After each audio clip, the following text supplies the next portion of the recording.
Howdy, folks. It's not Jay, and we are in episode 62. Um, as you can see, I'm on my own right now. Some of the other guys might show up. I hope, because without Jeff, there's no ACW, and without McMurray, who's at work, so I know he's not going to be dropping in except in the chat. And without Brian, there's no Roman update. So it's just going to be me until one of those guys shows up talking about what I'm doing. Let's go ahead and grab some quick comments here. Reese is in the house. Howdy, Reese. Good evening to you. Thank you for dropping in. Dave Hall, good evening to the masses. Happy Current Projects Night. Yes, happy Current Projects Night. Hopefully, y'all will also throw in to the messages here what y'all are working in. Aiming to that large pile of plastic in front of me to paint. Outstanding. Paul, good to hear from you, buddy. I'm glad you're watching. Hello, and good morning to you, sir. Good evening to the rest of us in the civilized world.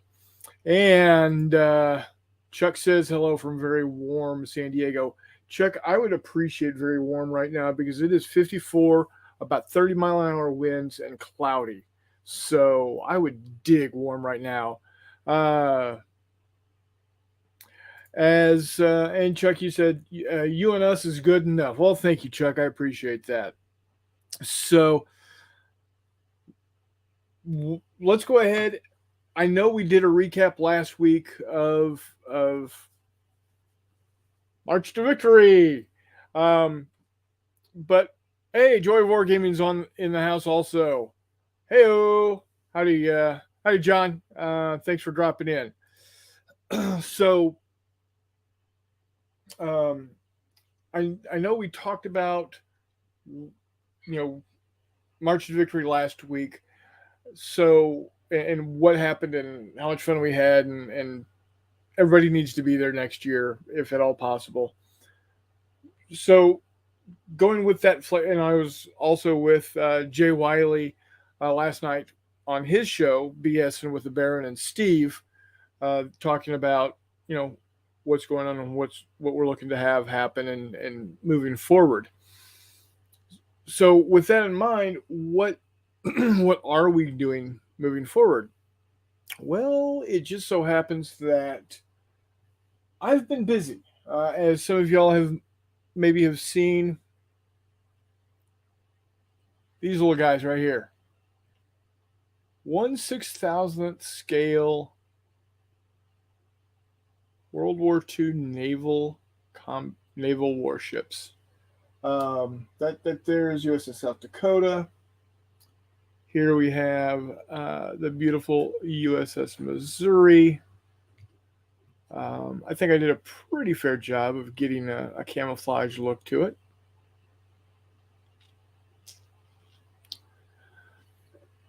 And, of course, my all-time favorite World War II ship, USS Texas. And the one I'm working on right now, it's a little boring, but the USS Boxer wasn't really all that dressed up. And the reason it's why this first one is USS Boxer is because that was my father-in-law's ship when he was in Korea. So that being said, that's what I'm painting it up as. Chuck says, so what size plate area would you need for these ship models? Well, see, that's the thing. If you, I've been on North Carolina, Dave. It's a beautiful ship. It's really cool. And it's sitting in Wilmington, North Carolina. Anyway, sorry. To answer Chuck's question, so when I played in 1/2400th scale, and that is this size right here. This is a cruiser. I don't have a battleship handy. in 1/2400 scale, but this is a cruiser. Um, yes, Paul. I've got, and actually, I've got them in 4 scales because I also have this 1/1200 scale USS Texas that is a little worse for wear. It's been moved around for about 27 years now, and she's banged up pretty good. So I've got USS Texas. I've got USS Texas in 3 scales. I've got other ships in 4 scales. I've got USS Missouri in 3 scales. Anyway, that being said, um, when I played in 1/2400 scale, I was able to uh, put it onto a 4 foot by 6 foot or 8 foot table, and with a ground scale compression, I think of about 5 times. So long range for like the Missouri, uh, the 16-inch guns on the Missouri, uh, something like 83 inches. It could go, the extreme range for it could go the range of the table or the length of the table. So what I could do in 1/6000 scale is I can very much keep that same ranging and definitely make it look more realistic. But if you wanted to do scale compression down to a smaller, you could probably, especially destroyers and cruisers, you could probably play in a 2x2 or even a 3x3 or a 2x2 surface area. So let's see here. Compare all your ships in various scales side by side, include the Warlord stuff if possible. Well, I can't do everything because I don't have all of my ships handy. What I do have is, like I said, here's a 1/1200 scale USS Texas that I need to painstakingly go back and straighten the guns on. Here is the same ship in 1/6000th scale. Let me see if I can do this. There you go. 1/6000th, 1/1200th. Huge difference. For USS Missouri, I got her in the 1/2400 scale. Also, I don't know where she's handy. Let's see here, Missouri. Okay, here's USS Missouri in 1/1800th. Here's USS Missouri in 1/6000th.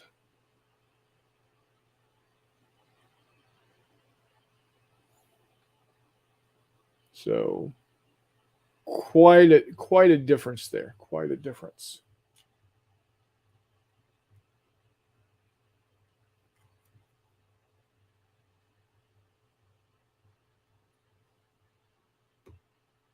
Pretty cool though. These I like to paint because they're just really pretty models. Like I said before, I probably will never actually game with them. And then lastly, here is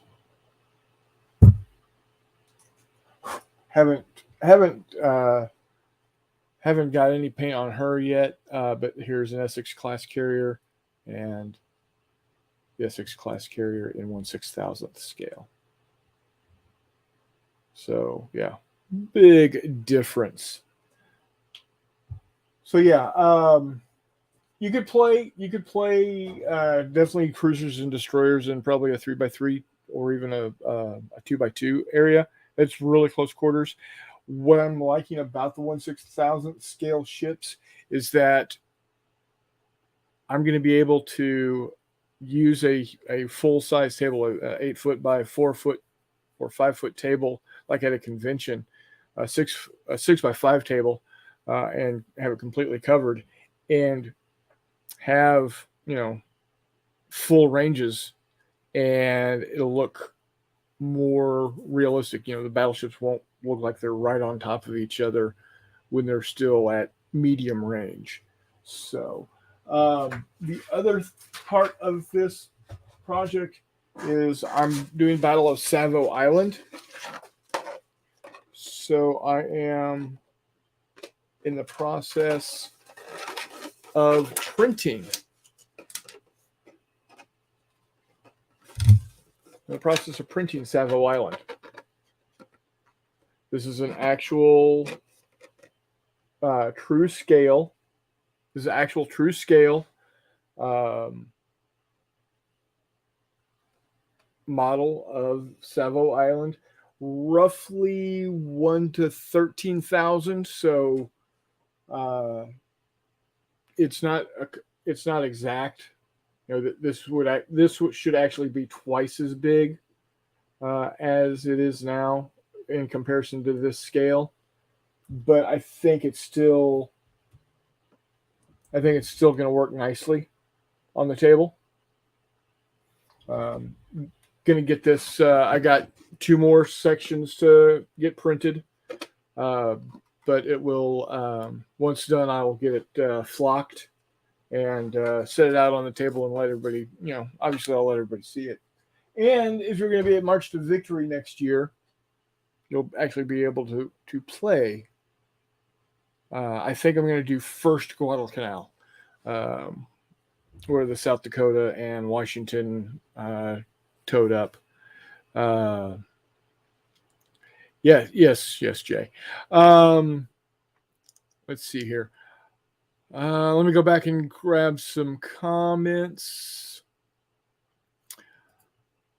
Reese, have you thought about decals for the flight decks? Well, actually, Reese, what I've done is, like on this guy right here, I created a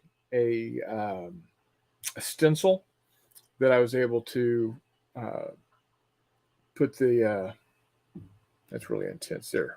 That's better. Was able to make a utensil to get the lines kind of where I wanted them. It's going to be near impossible to do something like that with these guys. So I am looking to see if I can't put a 21 on there, make it look decent. So did I attend the War Games Con on USSXs? No, I did not. I did not get a chance to go to Broadsides. It was in existence when I still lived in Austin. Just never had the chance to get to go. We already did that, and I'll take some. I'll find my other ships. They're around here, probably in the basement. I'll grab them and I'll lay the ships out to show and take some photos to show the different sizes and post those up on the Facebook group and also in Discord. You're very welcome. Fake news, yes, probably is for whatever you're calling fake news. And then warning, this live stream contains topographic content that may not be suitable for all viewers. Probably not.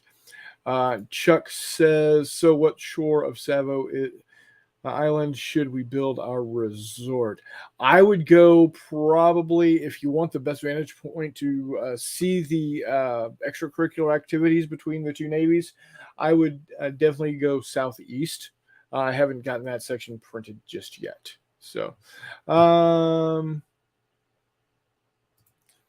Miscellaneous Minis make some incredibly affordable custom decals. I'll have to check them out. I actually, if I don't want white, I can actually make my own decals. At least I used to be able to. Testers has decal paper that you print on, and then you spray it with a special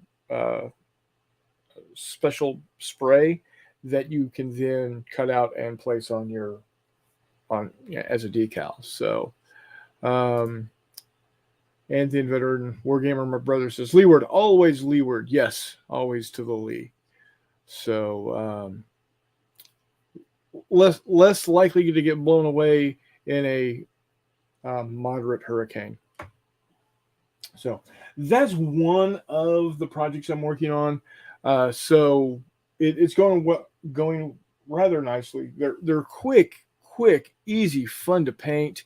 They're really cool. I'll have to admit, I was going to be painting Romans, 10 millimeter Romans, to go with Mini Warmont and McMurray for their Roman painting uh, contest or whatever it is that they're doing.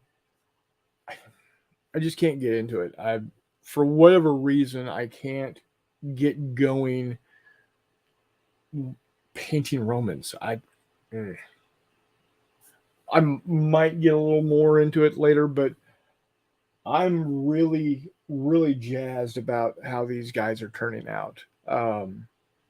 Like I said, they're real quick to paint, just really fun, and I was able to whip up the little nameplates on the back of them on my computer with my laser printer. Really nice stuff. Uh, and then he says you'll custom scale anything for $3 if you do the research. Oh, very nice. Leeward, that's a nice intro for the ACW part of the show. It would be, but I don't have my Civil War person on here yet. Jeff from Hex to Hex is not here yet. So we're going to have to wait for that Lee until, later on. Hopefully he does show up. But what the other stuff that I'm working on right now is my brother and I, as y'all may know, have been working on our Kanji City. We've got a game in on a little 2x2 area. The buildings weren't 100% painted, but you know what? That's okay. We got a game in, and that's what's important. And it definitely has got us excited into moving forward with the project. So the goal for that project, again, I'm shooting for March to Victory next year, a full 4 foot by 6 foot area, 5 foot by 6 foot area of Kanji City with, several city blocks worth of buildings that we can run our, excuse me, guys. We can run our fistful of lead games through of various types. We've been knocking around some different ideas, both Jay and I, and bringing our buddy Mike Burke in to the mix. He's got some great ideas. Jeffy, oh, brother, thank you. Yeah, it's just been a long day, and I'm watching the Capitals beat the Tampa Bay. So, hey, there you go. That's okay. I turn my head away, or I'm not hearing you. Don't get angry. No, I understand. It's getting to be about that time, isn't it, where they're getting close to the playoffs. One Cap's already got a hat trick tonight, and Ovechkin's got a goal, so they're winning 4-2. Nice.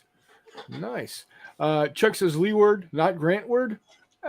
It rolls off the tongue a little bit better, Leeward.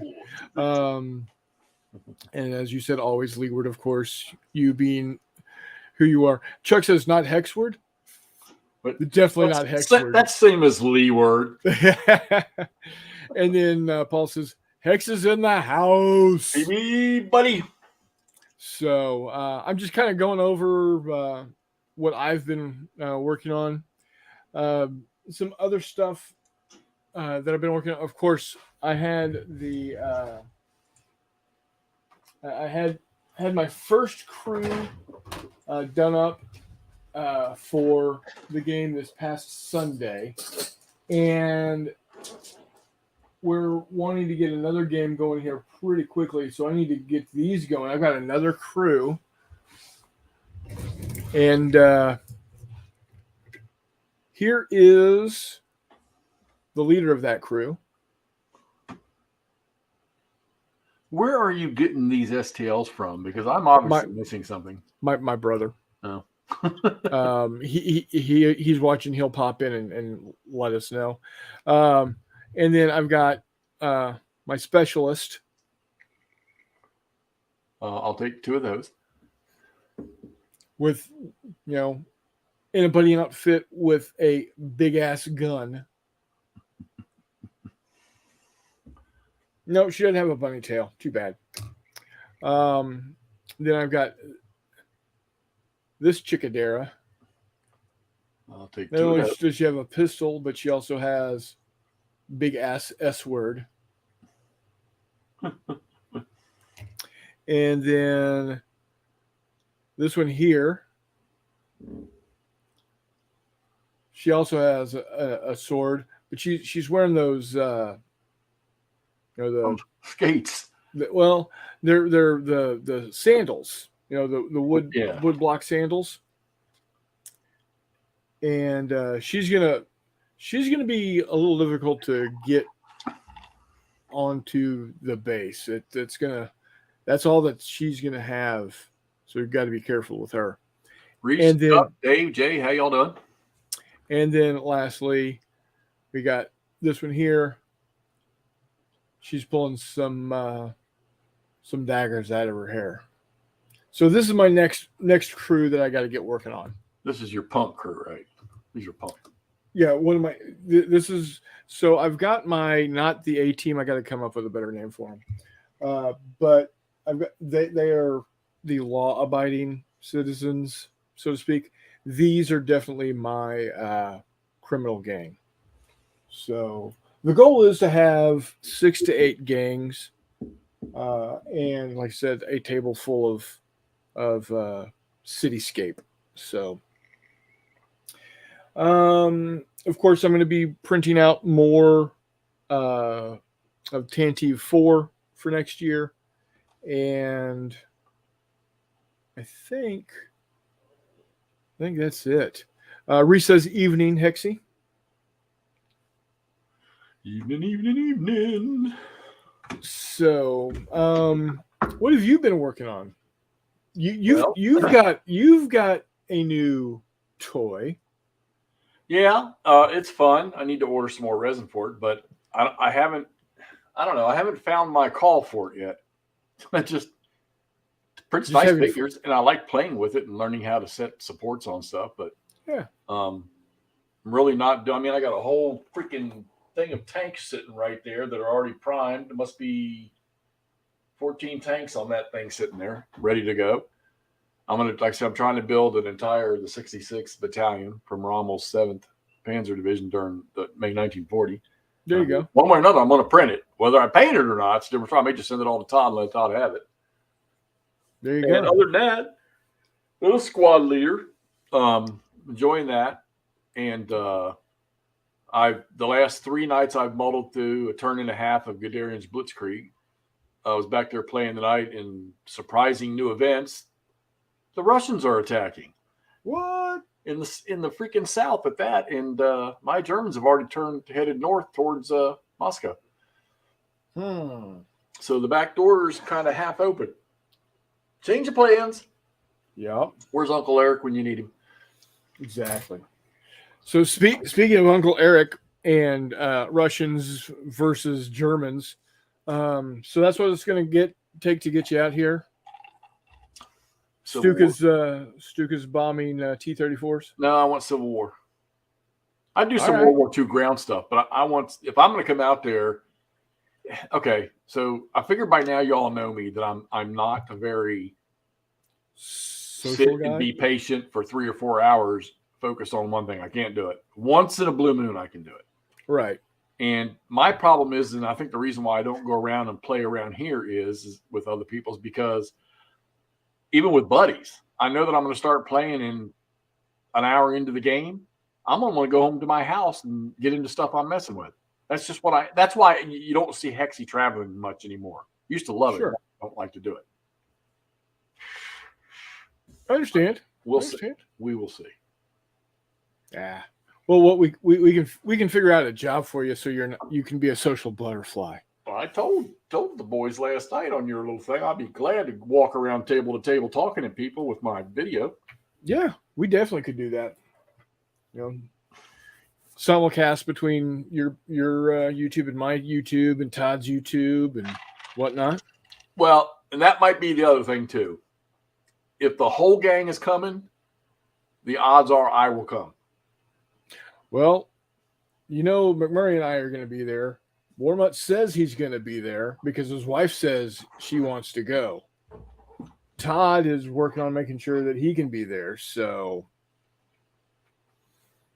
there you go. And as long as my brother Jay doesn't have a drill that weekend, he'll be there.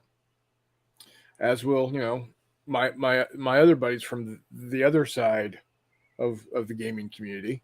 So I mean, it'll be a good group there. So definitely. Well, at the moment, I'm looking forward to it. So outstanding. So let's go ahead and talk a little ACW. I'd been listening, and for full disclosure, my brother told me to get the book Gettysburg by somebody. Hold on one second, guys. Let me Audible. It's Gettysburg by Stephen W. Sears. Yeah, Sears is a good writer. And narrated by Ed Sala. And this book is it's got to be every bit as if it was an actual paper book, hardbound book. It's got to be every bit as thick as this. Yeah, I think people people that don't study it religiously, consistently, constantly, whatever you want to call it, trying to swallow all of Gettysburg in one book is not a good idea for my recommendation. I'm going to recommend you've got can't think of what Martin's first name is. Last name is Martin, and then Harry Fanz, Pfanz. He has 3 books that are moderate thickness: first day, second day, third day. All right. His first day book and Martin's first day book of the Battle of Gettysburg, they're phenomenal. If you want to read something, don't try to swallow all 3 days of the battle. Start with the first day. Get a book on the first day's battle. There's another little thing you can get if you don't really want to read all the black and white on the battle. There's a series of them out there called The Maps of, and I've got it called The Maps of Gettysburg, and you can get a play-by-play just by looking through those maps. And it's I don't know, it's probably like that thick of a magazine, but the maps are gorgeous, and it shows the regiments and their actions. That's a great one to look at. That's probably where I would learn most about what's going on because, of my geography background. I think I'm much more of a visual learner. Right. And I think also by listening to it, I don't have the ability to okay, I think I remember reading about this regiment before flip. Oh, there it is. Yeah. That can Jay's got to go into the field guy's another good one to look at.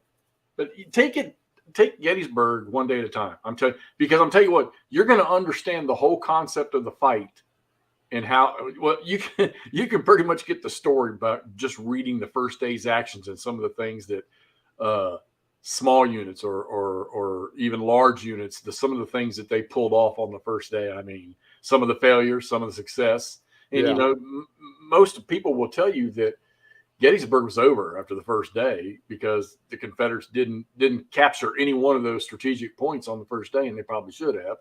But I'm not going to sit here and say that Dick Ewell was an idiot and he should have taken a hill. Yeah, granted, he should have.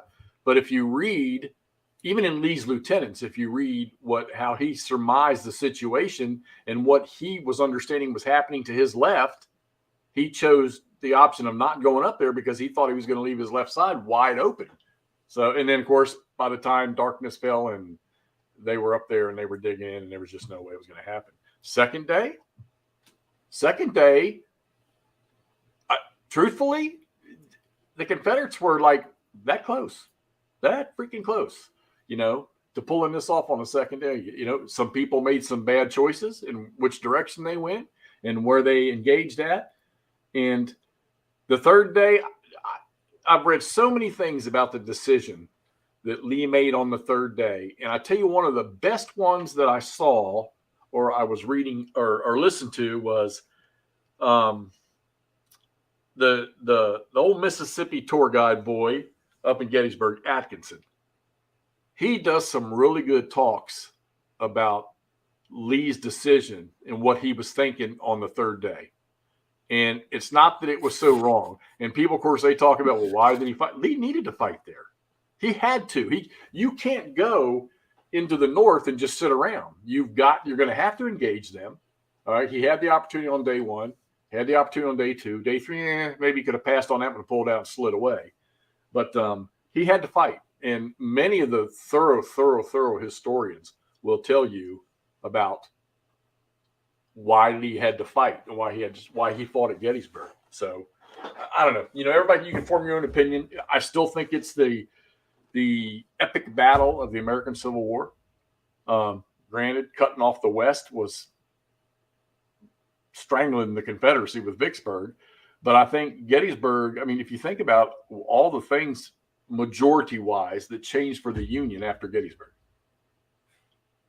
Things turned a corner and started going back the other way. So Gettysburg could be the game changer. A lot of people don't realize that, Vicksburg definitely was. Of course, the Union wasn't really fighting anybody with intelligence out in the Trans-Mississippi. So Jay says, some people is Lee. Some people. He also says, the Union forever. Hurrah, boys. Hurrah. You Yanks. Well, he's a Yank by choice. Read you a book on an individual day. Don't try to swallow the whole thing. Crossing Obstacles Gaming says, hey all. Thank you for joining us over there from Sweden. And then he also says the war was won at Donelson. He has a bit of a big heart for Donelson. He's been there several times with his spur rides. Yeah, his staff rides. Reese says we'd have to do guerrilla actions on the table. Well, if you listen to Warmutt, you can always play the battle out there in Arizona or whatever. All 23 people. Yeah, so there you go. So now earlier last week when I was still listening to it, because I've stopped at this point. And what I do is I listen to it for a couple of days and then stop because my brain just gets overloaded. He says, I'm 100% Texan. There were 8 colonels in the U.S. Army from Virginia in 1861, and of them stayed with 7 of them stayed with the U.S. So, yes, Jay, 100% Texas, as am I. 100% Texan, but you choose the right side of the war. So, I had just heard about when Hood took shrapnel in his arm, was wounded to the severity of needing to be pulled off the battlefield, and somebody, I can't remember the name. You're going to say it. I'm going to. Oh yeah, that's him. Somebody took over, but it's Evander Law said that he was not going to be as, or wasn't as aggressive as Hood could have been. Evander Law took over, and Evander Law was a fine commander. The problem is that, okay, of course, Hood goes down early in the fight, but all the misdirection of units, and then Evander Law in the middle of the fight having to, pass his command off.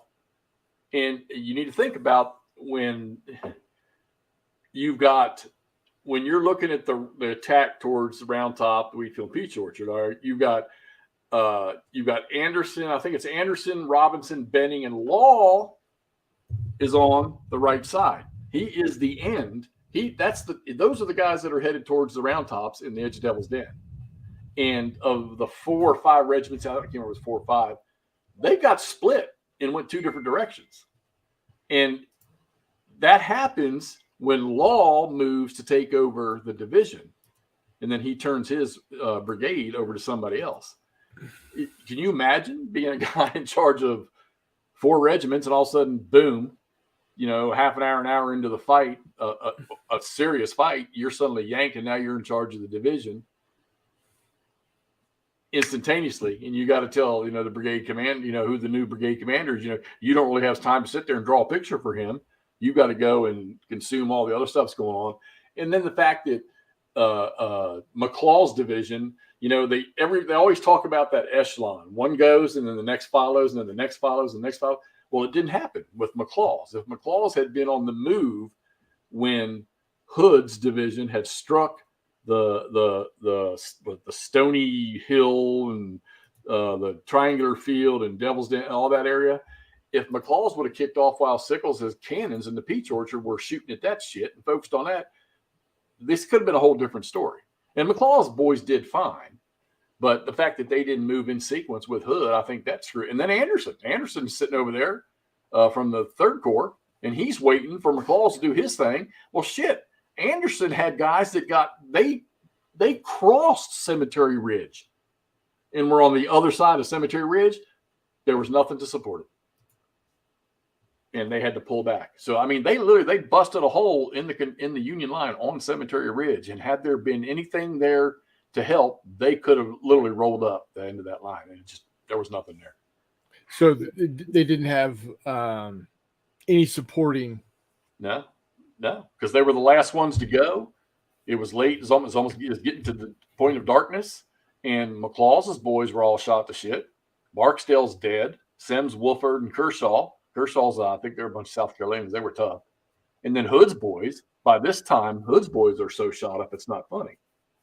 Matter of fact, Hood and McClaw's were so devastated in that fight that when Lee gave Longstreet the setup for the 3rd day, Hood and McClaw's were supposed to be part of that. And Longstreet immediately recognized there is no way. Those guys they're devastated. You got to figure those troops marched, all right, down Cashtown Pike, Chambersburg Pike. They didn't get to take no bedtime nap and cook lunch and everything. They marched all that time in that damn heat, which was around 100 degrees constantly. Pretty much, and when they got to to where the army was, we're going to do a little maneuver march again so you can get into position without being seen, which turned out actually to kind of be an epic failure, but the Union failed to identify it. Verdun sharpshooters found them, and nobody knew about it. And then straight into a fight. There was no nap time for them. Do you think we can do that shit today? Not a damn chance. Oh, another goal by the Capitals. Yay. Oh, all right. They waved it off. Boo. So as Jay points out, Sam Houston was against secession. Yeah, very much so, to the point where he stepped down as governor. I believe governor or senator, one of the two. And Arizona's too far west. Missouri, Arkansas, Indian Territory is about as far east or west as I go. Fair enough. Oh, there is, like I said, there is plenty of stuff in Missouri to do that you can do skirmish wise. So no worries there. Paul says, if Lee have won at Gettysburg, what would have been his next move in Hexie's opinion? Let me from the limited amount that I know, because I've got a rough basic understanding, and now that I realize what we're talking geography wise here, I think he would have. I think he would have driven for Washington. I think he would have gone. He would have headed to and siege Washington D.C. Well, okay, so Given a little time to rest up. Well, and and see, this is just where I was getting ready to go because okay, let's say that Gettysburg plays out all 3 days, and the Confederates break the line with Pickett's wonderful charge, okay, and thrash. All right. Well, first off, if Pickett's charge is successful and Ewell's attack on Culp's Hill, which Ewell did his job on the 3rd day, Longstreet just waited till freaking 1, 2, or 3 o'clock to do his thing. Had those 2 things gone off, they would have demolished and cut off 1st, 2nd, 11th, and 12th Corps.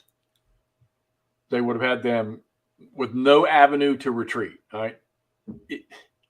What are the odds that happened? I don't know. I think they would have been too devastated to pursue, but if they could have just literally isolated 4 corps, that because 3rd Corps was already trashed anyhow after 2nd day. I mean, actually 2nd Corps, 5th Corps, they were beat up pretty good too.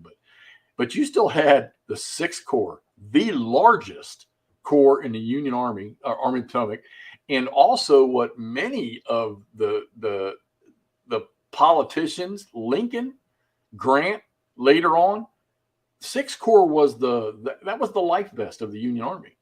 They were the biggest. They were for some reason, they seem to state them as being the most determined and most effective in combat. And I'm still trying to find specific engagements to read about what they did to see how fantastic they really were. And I keep thinking I got to read something in the Wilderness, when Grant's taken over in 1860. I need to read some more of that. So I haven't read enough stuff on that. But I mean, I don't think that Lee's a smart man. He knew that he needed to get a victory. And if he got one on Union soil with the elections and all that shit coming up, it might have changed the way things would go. The citizens of the United States at that time would have said, "Oh, let's just go ahead and let's split the country and let's stop this war and all that."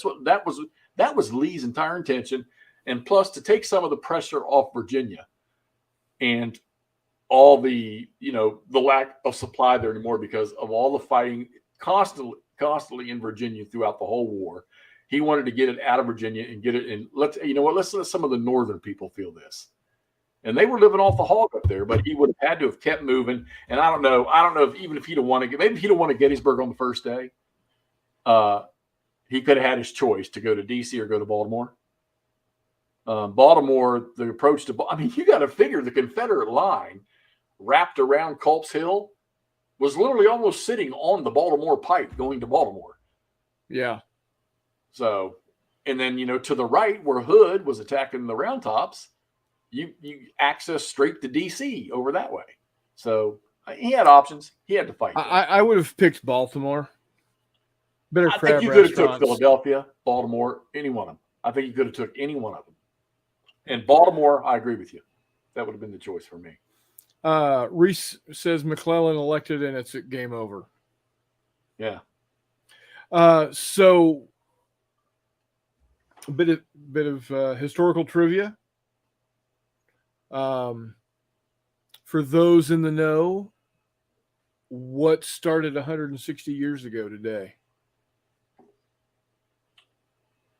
I know you know. Day doesn't go by that you don't know what's happened 160 years ago. If someone in the texter here pops in, what happened 160 years ago today? So you're doing big to-dos about it down there too. Yeah. There you go. Yes. Shiloh, Battle of Shiloh, which you just is it still out or did you pack it up? No, I played 2 scenarios and put it in a box. The next thing I would do would be the campaign game.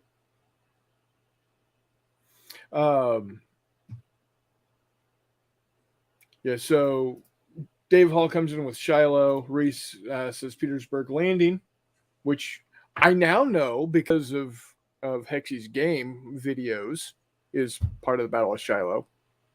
No idea. Didn't know. And then my brother says, name drop, the Small Wars TV guys ran a Gettysburg game for my officer candidates when we went for our staff right there. I just watched the one that Little Wars TV did the other day inside Lee's headquarters. Yeah, there you go. Yeah, that's like the third time I've watched. It's kind of cool to watch some of that stuff they do. I'd tell you that first day's battlefield in Gettysburg, that's 7 out of 10 trips up there. Well, like I say, I'll get in my car and go up there just to spend half a day, and I'll just wander around the first day. It's so cool to stand up on Oak Hill where the Eternal Memorial is and just look down Oak Ridge straight into McPherson's Ridge and Seminary Ridge and just see in trying to picture lines of troops, and you're looking straight down their flank. Yeah. So Jay said, I guess he's referring to the video that you watched. He said that they used that very board and those figures for his for his guys. So Jay says railroad cut is breathtaking. Yeah, the one with the tour road that goes over top of it. So I've said this before, and I'm dead serious, Jeff. Whether it's just me or I get me and McMurray to come out, or me, McMurray, and Todd, or me and the wife, or whatever, I want to come out and I want to go up to Gettysburg and spend an entire day with you up there. Easy. I never turned that one down. Yeah, never turned that trip down. And I think, again, and I've said it many, many times, I think a big part of why I'm not into the American Civil War, like a lot of people, like my brother, is I've never have experienced a Civil War battlefield. Right. Now, and it wasn't much talked about in Texas. Beckus, you figure out when you're going to be there. I'll get there at the same time if I can. That would be too amazing. Come on out, buddy. Let's make it happen. Let me tell you, man, I tell you, people ask me all the time if I can go anywhere I want on vacation. Anywhere. I'm going to Gettysburg every time. Yeah. I don't need to go to the beach. I love to play golf, but I don't need to go somewhere. Although that would be a second choice to go play golf in some different places. Sure. Yeah. It's like Hilton Head, or It's amazing because, like I said, I'm too antsy and I'm too impatient. I can't stay seated real long unless I'm really attracted to something I'm doing. But man, I can go to Gettysburg and just sit on a stone wall or on a bench or something and look at an area and just sit there for an hour. Wouldn't he complain a little though? Not him. Had he been there. Yeah. Yeah, so I'm serious. I think if I experience some of these things, I probably would get more interested. I don't think I'll ever get as into the American Civil War. Don't say it. What, as World War II naval? Let me tell you something. You walk out on a real battlefield. You walk out on a Shiloh, which I've never been to. I don't have to because I know what's there. Or you walk out on Antietam, go stand at the apex of the bloody lane in Antietam, or looking down Miller's cornfield, or you go stand anywhere in freaking Gettysburg, and you see what's on that battlefield and how they had laid this place out, and then you start to understand the story. Let me tell you something. It was like hockey for me. The first time I went to a hockey game, you were hooked. Done. I was hooked, and I've been hooked ever since. Gettysburg can bite you in the ass so hard. Every time I go up there, and it's always too expensive, in their bookstore at the visitor center. But that's how I donate money. Is I go in and I buy something from the bookstore, because a book that you and I can get off Amazon for $12, you're going to pay $50 for it in the bookstore. Right. But I'll do it every damn time. Well, because it's going to for a good purpose. Oh yeah, and I want that place. And I heard the other day. So in the last couple of weeks, they were talking about I'd always heard the stories about people breaking off the musket end of a statue and stuff. Like they had one that they always talked about in just below the Stony Knob. But now I heard something today about people trying to, over the last few years, go up there and trying to deface monuments. Volunteers. That park has volunteers that patrol at night.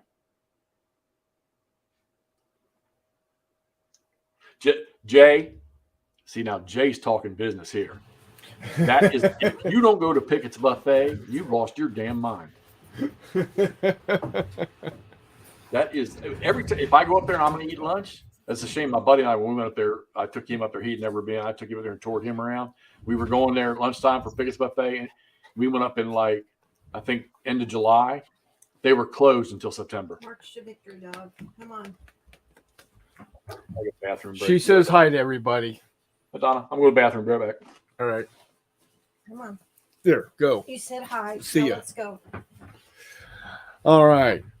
So yeah, I'm, for me, anything prior to I can get into a little bit of World War I. You're right, Dave. That's not a cat. She's a puppy that was raised by cats. So she's quiet and she chases lasers just like my cats. And yes, Reese, thank you for saying that's a good dog. She is a good dog. You met her at March to Victory. Everybody was so complimentary of her. But I don't know why I've never been drawn to history prior to the 20th century, except when it's directly affected by where I have lived. So Texas history, definitely. I'm all about learning as much as I can about 1835, 1836 in Texas, for obvious reasons. But Civil War, War of 1812, American War of Independence, all of that. Just, I've never gotten into it. I got a great comparison for you. This'll answer the Gettysburg question for you. And I'll bet you Jay will back me up on this one. Here's the comparison. Gettysburg to me is like the Star Wars part of Disney World to you. I can see that. I absolutely can see that. But again, I think it has a lot to do with your personal, what's the word I'm looking for here? Because of where you grew up. Oh yeah, no doubt. I am sure you had school trips to these different places. Manassas in first grade. Yeah. So, to you, that's just part of your personal history. Whereas, me growing up in San Antonio, we would go to the Alamo. So that's why I'm so, well, that and the fact that we had an entire school year of Texas history. Right, wrong, or indifferent, that's what it was. That's what happened. Now, the reason I'm wanting, I'm grasping for straws. I'm clutching. I'm wanting to know more about Civil War is because of Jay and I have ancestors that were in the Civil War. They were one of them was a doctor, a surgeon for the first. Oh no, hold on. Not the 54th that you see in Glory, Right. but it was the 54th out of, I think it's Arkansas, all colored infantry regiment. So, having that direct line, yeah, Jay says 54th U.S. CT. Having that in my history, I want to know more about it. So, let's take a look at some comments.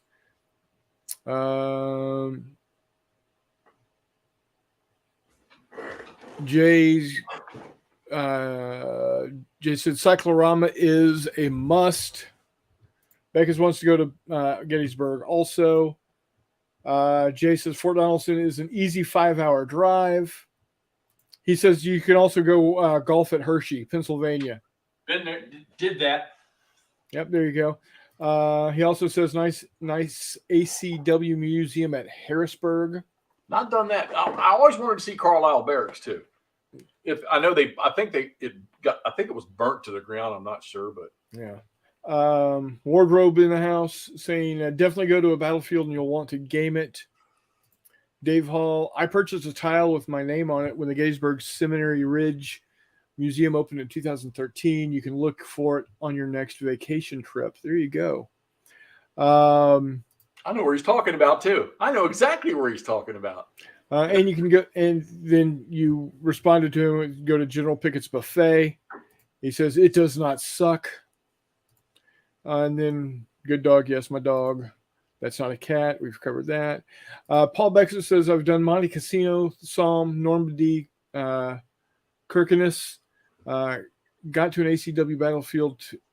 Got to add ACW battlefield to the list. McMurray says, yeah, Paul is here. Yes, he is. Reese says, you got to try World War I in the Middle East or a 5-man trench raid. Jay says, I love the interpersonal stories of ACW figures. I'm sure he's referring to. And can't wait to see all you guys, but I think I'd lose my fucking mind if the Bronze came over from Australia and I got to meet him. Yeah. It says, I've been to Pearl Harbor also. I want to go to Pearl Harbor. There's only 2 reasons why I want to go to Hawaii. That's Pearl Harbor and the volcanoes on the Big Island. That's it. I don't need to go for anything else. Well, maybe some of that spam and pineapple stir fry. I'd be good with that too, because that sounds tasty. Hissy, I'm going to kick your ass in World of Tanks. Chuck says only close battlefield is San Pasqual, Mexico, Mexican-American War. He says, read up on Fort Henry and Fort Donelson. You'll find the naval commanders more compelling than Andrew Foote. McMurray had Manassas happen when Jeff was in first grade. Bite me. I was waiting for something from McMurray on that. I visited Fort Point under the Golden Gate Bridge. There you go. Yeah, 54th USCT. Never mind. He just meant playing in the creek. Battle happened later. Hitsy Cat Studio. Welcome, sir. Good evening, gentlemen. Good evening to you, sir. I'm coming to visit Hexy. Paul, let me know when you do it. McMurray and I will be there. Guaranteed. We will make that happen. Because you love the movie Pearl Harbor. Yeah, that's exactly not. I watched you play that Matilda. I was watching you play it I was watching your video last night or your live stream last night or the day before. McMurray says, I want a game with Joy. Oh, yeah. Reason number 3. John from Joy of War Gaming lives out in Hawaii. Love to go out there and meet with him. Hizzy Cat Studios says, lol. Bring it. I'll take out my Maddie. There you go. Cool. Thank you. Yeah. Thank you for dropping in, Hissy Cat. I do truly appreciate it. Anytime I see new name pop up, that just makes me excited. He's browbeaten. He's like Todd. Well, Todd's definitely farther along than I am, but he's kind of like us. He's working his way through the starter kits, playing the pretty much same scenarios we are. And, but he's for playing ASL it and talking it as he's playing it, which Todd and I aren't doing that. We're just AAR, but he's physically playing it live, and I tell you what, he's learning it, and he's learning it the right way, and people want to throw comments at him about this is wrong, this is right. He takes it and drives right on and adds it to the list. Yeah. So I'm not looking to pick up ASL, but I am wanting to get some World War II block and load. So unfortunately, they don't have an Operation Dragoon game. They should. I've actually talked to Devin and thought about, seeing if I could put something together and submit it. Who knows? Maybe. You maybe need not. to get that across 5 Aprils from McMurray. Yes, I do. You can actually probably buy it for $25 online. Probably, but I'm telling you, you've not played one. All right, Montelamar's not. Well, I understand why you bought Montelamar. It's not the game for you. Not that you're stupid or anything. It's just not your thing. Right. But across 5 Aprils, I think would just roll right up your alley for a hex encounter Civil War game. Right. Yeah. So I definitely want to grab a hold of that from him next time I see him. And again, I think if I get into a game that covers a specific battle, I will want to go learn more about that battle. Where other people are like, oh, I just found out about this battle and I read about it and now I want to go game it. I'm almost like the opposite. Once I game it, then I want to go learn more about it. So, Jay says chain of command is right there. Not quite sure what he's referring to. He'll let me know. So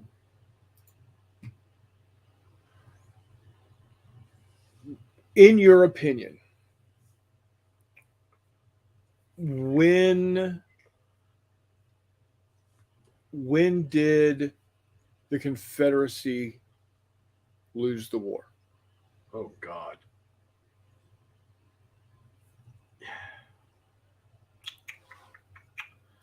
Board gaming, Jay. Well, Hex encounter games is what I'm talking about. Do I believe they could have won? Is probably an easier question, and I honestly think they could have in 1861, early 1862, maybe first half of 1862. I really think they could have. Hissy's got it right there, day one. I mean, if they could have done something after they sent the boys running at the first bull run, that could have been. But I don't know much about what was in D.C. at the time. Had they pulled everything out to go into that fight? I don't know. The Confederates at the start of it all they definitely had the better leadership. And it's odd to me how this happened. Is that they definitely had the better quality of soldier. And the only thing I can think of is because maybe, and I'm not going to go down the slavery road because I think to me that's just a bunch of hocus pocus crap. I don't think that's the whole reason. But the Southerners at the time, we'll just stick to the rights thing, that was a cause for them to fight for. So they had motivation. But I think it kind of ended right there. They had the leadership and they had the motivation. But you know what? I don't care who you are. I mean, here, you want a prime example? Look at Ukraine right now. As each day goes by, they get better and better and smarter and smarter. And that's what happened to the Union. They started to find out, oh, we have a guy that can do this. I mean, you follow Phil Sheridan from start to finish. You never hear fantastic things about Phil Sheridan until Grant finally turned him loose to do, because Grant believed that Sheridan would do what he said he was going to do. And Grant had faith in him, and Sheridan just raised hell in the last year and a half of the war. And the Union learned. So it had to be in 1861. I mean, I can't think of any other time, early 1862 where they really had it, because they weren't going to out production the North. Right. It just wasn't going to happen. So I actually I see quite a few parallels between the Union versus the Confederacy and the U.S. led Allies versus Germany. At the beginning, it was some deep, dark days for the Union and U.S. led Allies. But as you said, they were never going to outproduce you or outproduce them. And they just kept getting better and better. The Union, the South was never going to outproduce the Union in creating weapons. I can't think of any great industrial strengths in the South, such as cannon building or musket making. Well, even funnier is, cotton's the number one thing. Cotton and tobacco are the number one things. Hell, they couldn't even keep uniforms on their soldiers through the entire war. Right.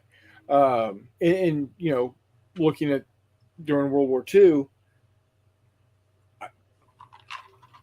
if you want to get a good idea, a good feel of the experience of the United States Army infantry, armor, that type of thing, not so much the air, and definitely nothing naval related, look at Rick Atkinson's trilogy about the American Army experience in World War II. The first book is all about North Africa, and the second book is Sicily and Italy. Third book is France and on in. And I gotta say, in 1942, the United States Army just sucked ass through straws. It's just horrible. And the only thing I can think of is the only reason we were able to do what we did in North Africa was because, and as much as I hate to say it, is because of what Montgomery did in Egypt, moving west. Drawing focus off of the Americans as they were coming on in Morocco and moving east. And the spotlight got shown directly on how bad the Americans were at Kasserine Pass. But we kept just pushing and throwing material and everything we could at it, and we finally got to the point where, hey, we're getting pretty good at this. Still making lots of mistakes, and I think the same thing happened with the Union. Like you said, they probably weren't as prepared militarily on an individual unit basis as they could have been, but by the end of it, they were pretty damn good at what they were doing. Let's see here. Hizzy Cat says the South would have never won anything. They lacked any real infrastructure for commerce or global trade in the long run. The South had no real industry. Exactly. Right. Yeah. Yes. Yeah. McMurray says Springfield Armory outproduced the entirety of the Southern arms industry many times over. Absolute joke. And the inexperience doesn't equal sucking ass when you're stacked against some of the most experienced combat troops at the time.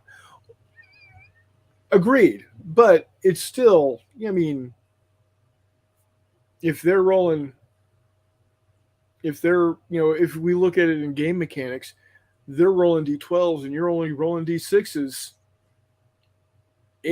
Their average is better than your best, and it takes, you look like you're sucking when your best is only as good as their average. So it takes a lot of luck to beat them. D12 versus D6, yeah, and that's in my, and I could be talking out of my ass, but that's kind of how I felt when I was listening about the Americans landing in North Africa. They were just they were just up against a much more veteran force. So they had to take a lot of lumps. They got to take a lot of losses to figure out what's good, what's bad. So yeah, you got to have a shitload of D6s, and that's where all of our equipment comes into play. We outproduced them. We could afford to lose 5 M4 Shermans to a Tiger because we had 16 more behind them coming in. So yeah, it's I and it seems that's like you said, that's what we're seeing in Ukraine. In Ukraine now is they were the Ukrainians were unprepared, but it seems the Russians were even more ill prepared for what they were doing. So it's interesting. The winner is the one who can learn fastest. Yeah, and that's the other thing. Yeah, we could get some of those knockout Shermans back on the fight within 24 to 48 hours. So not only did we have 16 replacements for those 4 that just got shot up, we're bringing 3 of those 4 back within 48 hours. Jay's commenter, I saw something the other day about how the Germans didn't adjust till once they were already in Russia about having maintenance teams to move along that could recover that could recover the Panzers and refit them parts off multiple. That they were never good at that until I guess they were a year into the Eastern Front where they started to build teams. And we were somebody told, who was it? Somebody wrote a statement years ago about why. Well, of course, this is up until recent events. Why the U.S. was always so good at conflict or wars, because war is a practice of chaos, and we practice chaos on a daily basis in the United States. I have no doubt about that. Chuck wants to know, so compare the Union Army of 1863 to 1865 to the Napoleonic Army of 1810 to 1850. You balance out the weapons so that both sides have the, Napoleon's going to kick the shit out of them. Remember, I'm just afraid every time, I would say. But I think that's probably more due to leadership. Well, that and just years and years and years of conflict. I mean, yeah, because the Union Army of 1863 to 1865 had only been fighting 2 to 4 years at that point, whereas by 1810, the Napoleon's armies had been fighting for decades. Well, Jay's right. They would have, but I think if you put that and you balance it out with weaponry, and you're talking a drastic time period where tactics would change. You know, the Civil War started off Napoleonic type, and then it changed. But I think if you balance it all around, I still think the discipline of the French army during that time.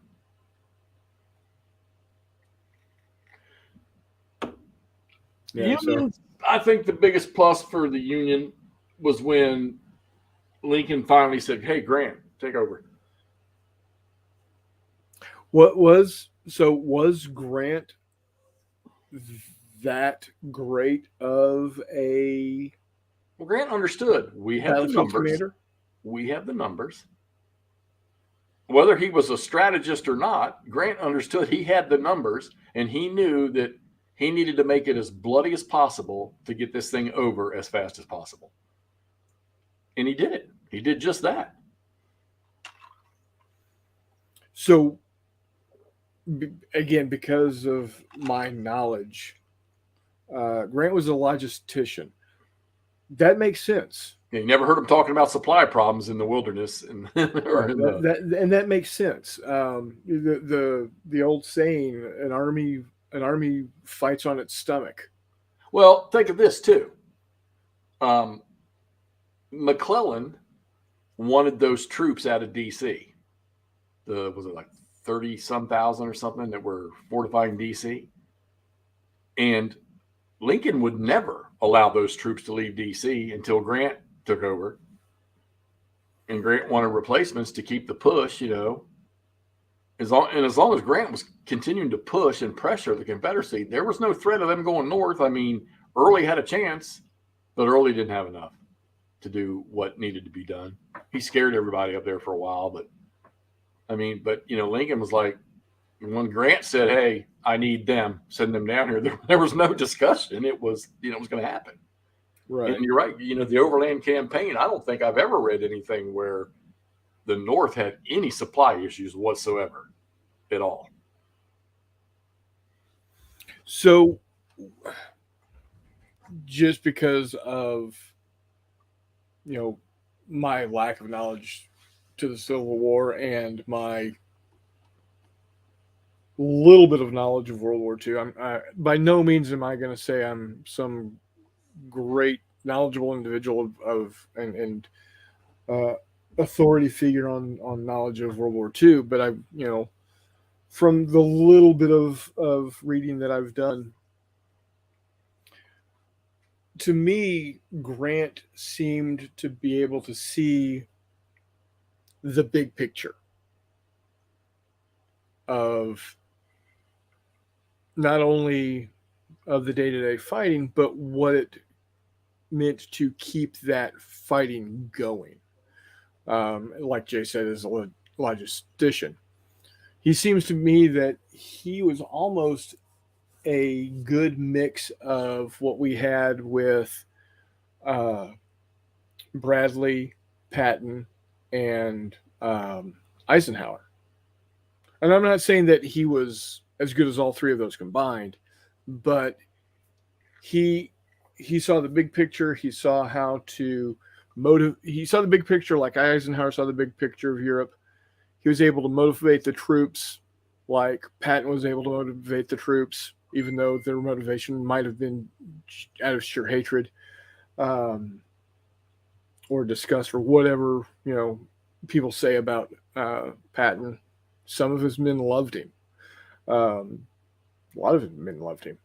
And then, you get Bradley with being able to make the tactical decisions that ultimately, got us into the right position to be able to unleash Patton's, bulldog.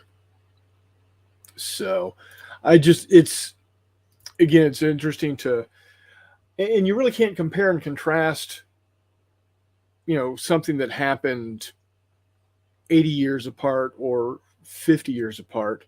But it's interesting to see how there's, you have the same type of leaders on the winning side. So you have the same type of, things go kind of, and I hate to I hate to bring this into it, but when George Lucas talked about why the different Star Wars movies, the different trilogies seem to resemble each other, is like they're echoes through history. You know, you have, you see something in Napoleonic Wars that you kind of see a resemblance with the American Civil War, which you see a resemblance in World War One and World War Two. It's not exactly the same, but the concepts, the concepts, the basic concepts don't seem to change. What you need to win the war, yes, the equipment changes, but the concepts don't change. And I find that very interesting. Yeah. I mean, it's pretty much kill or be killed. Yeah. I mean, I got Jay riled up, don't I, tonight? He says, assuming you have the same army system in place, the U.S. American Civil War army wins. Napoleonic armies lived largely by foraging. U.S. ACW armies were fed rations through a commissary. Well, there you go. Well, I think you talk about the Napoleon. Here's the most amazing thing that when it comes to Napoleon's entire rule over France, okay? The most amazing thing is he comes back, was it the first time, all right? And I want you to think about from the moment he leaves that island to the moment he's defeated at Waterloo, all right, is 100 days. Right. Just over 3 months. The army that he put together in that period and brought to a battlefield and literally beat the shit out of the Prussians on the first day at Ligny, sent them scurrying. All right. Just in 100 days to get that thing organized again. You talk about, we talk about the troops loving Grant. Well, they love McClellan too, because McClellan took care of them. All right. He organized them very well. They got what they needed. McClellan was great at that shit. But to do what Napoleon did, even granted he lost, but doing what he did in that 100 days, you tell me that damn French soldiers didn't love that dude? Yeah. Yep. So. Todd. You're killing me, Todd. Did you check out the La Bataille link I sent you, Todd, that I attached you to? Well, I think we've ACW'd ourselves out for a while. Never. But we're getting close to that 1.5 hour period. Well, look, last thing here. Don't everybody's got their own, none of us were there. All right.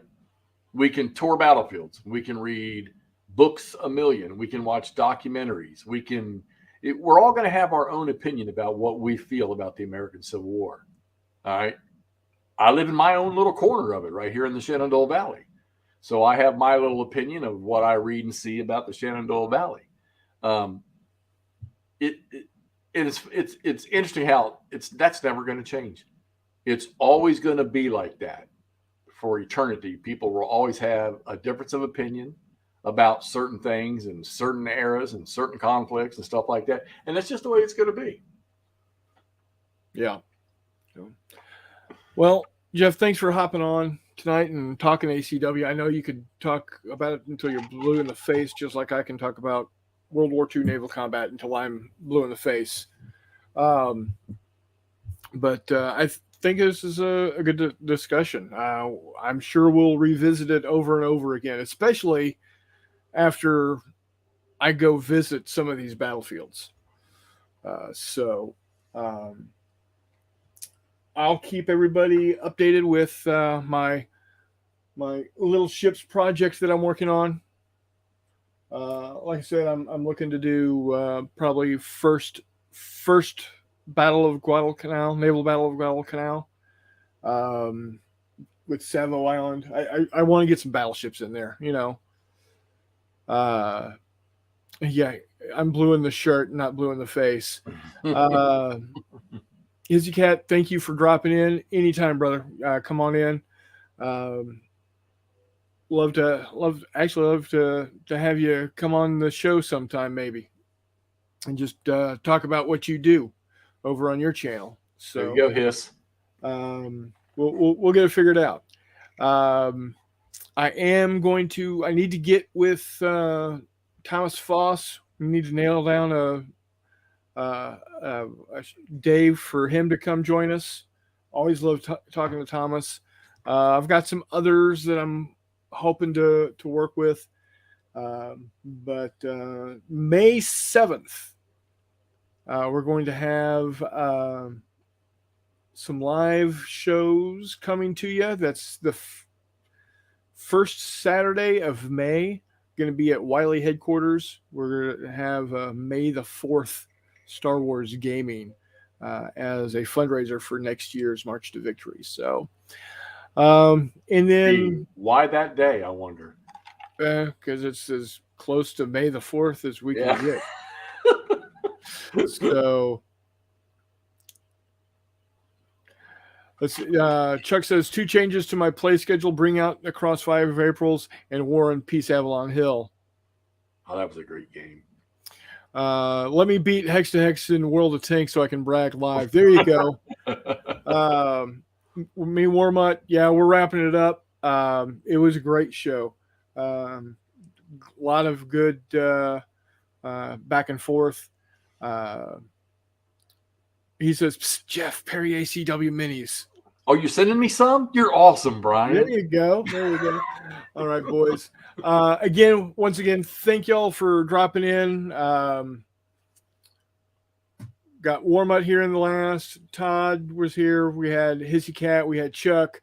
My brother Jay McMurray was in here. For a little bit, we had Paul. We had who all did we have? You dragged your brother's ass in here one night on this. Yeah, we do. It's a little difficult for him because this is about the same time as he's doing his best to get the boys settled down, and that can be some work sometimes. So we had Reese again. Reese, thank you. Dave Hall, thank you. I said Chuck. Oh, Joy of Wargaming was in here. Crossing Obstacles Gaming was here. So again, thank you one and all. So take care, and we will see you on the flip side.